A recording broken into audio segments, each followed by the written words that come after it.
Hi friends, chicken మరియు capsicum fry అయితే చేసామండి. ఎమ్మిగా సూపర్గా ఉందండి. ఫుల్ వీడియో లింక్ ఇచ్చాం ఫ్రెండ్స్, టైం ఉన్నప్పుడు చూడండి ఫ్రెండ్స్. చూడండి ఎంత బాగా ఉన్నాయి.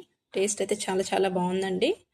కర్రీ లేకున్నా ఇది మాత్రం వేసుకొని తినేయొచ్చండి, ఇలాగే రైస్తో పాటు. ఓకేనా ఫ్రెండ్స్, వీడియో నచ్చితే తప్పకుండా లైక్ చేయండి, షేర్ చేయండి, సబ్స్క్రైబ్ చేయండి ఫ్రెండ్స్. Thanks for watching. ఎలా వచ్చిందో కామెంట్లో చెప్పడం మర్చిపోకండి ఫ్రెండ్స్. మీ సపోర్ట్ మాకు చాలా అవసరం. ఇలాగే మీరు సపోర్ట్ చేస్తూ ఉండండి. మరొక వీడియోతో మీ ముందుకైతే వస్తాను. Take care. Bye friends. Thanks for watching.